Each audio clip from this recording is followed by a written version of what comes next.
ఇరాన్‌కి $30 billion ఇవ్వడానికి ready అంటూ America సిద్ధపడి ఏదైతే కాకపోతే అణు నిరాయుధీకరణ ఒప్పందానికి సంతకం పెట్టమంటే పొమ్మనమంది ఇరాన్. ఇప్పుడు ట్రంప్ అబ్బెబ్బే మేము అట్లా అనలేదని మరొకసారి చెప్తున్నాడు. ఇరాన్ అణు కార్యక్రమం నుంచి బయటకు వస్తే వాషింగ్టన్ నుంచి భారీ మొత్తంలో నజరానాలు అందుతాయన్న వార్తల్ని కొట్టిపడేశాడు.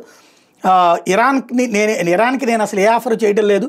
ఆ బోగస్ డెమోక్రాట్ సెనేటర్ క్రిస్ కూన్స్కి చెప్పండి, వాళ్ళకి $30 బిలియన్ ఇచ్చి బాంబు తయారీకి JCPOAతో ఒప్పందం చేయను, ఇరాన్ అణు కేంద్రాలు నాశనం చేసిన నాటి నుంచి చర్చలు కూడా జరపలేదు అంటూ పోస్ట్ చేసుకొచ్చారు. ఎందుకంటే అమెరికాకి సంబంధించినటువంటి ఎంపీ చెప్పడం వల్ల ఇదంతా గొడవ జరిగింది.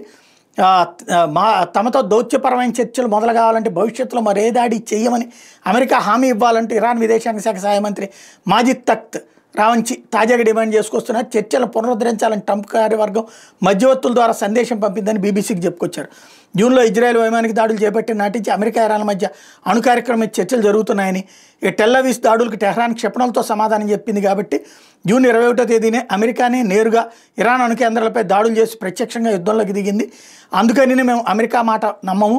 పౌరావసరాల కోసం అణు విద్యుత్ ఉత్పత్తి చేసేందుకు మాకై $30 బిలియన్ కాదు, ఎంత ఇచ్చినా సరే అంటే 2.5 లక్షల కోట్లు సాయం చేసేందుకు ట్రంప్ కార్యవర్గం సిద్ధమవుతుంది అన్నట్టు CNN వార్తా సంస్థకు సంబంధించిన అంశాన్ని, దీంతోపాటు బ్యాంకులో సీజ్ చేసిన ఆ సంస్థ సొమ్ములు కూడా రిలీజ్ చేయించాలని భావిస్తున్నట్టు పేర్కొంటే ఈ నెల 13 ఇరాన్ మీద ఇజ్రాయెల్ దాడులు చేయడంతో అమెరికా ఇరాన్ మధ్య ఒమన్ మధ్యవర్తిత్వంతో జరుగుతున్న అణుచర్చ నిలిచిపోవడం, ఇప్పుడు ఇరాన్ అయితే ఏమాత్రం వెనక్కి తగ్గనంటోంది, ట్రంప్ కూడా వెనక్కి తగ్గనంటున్నాడు.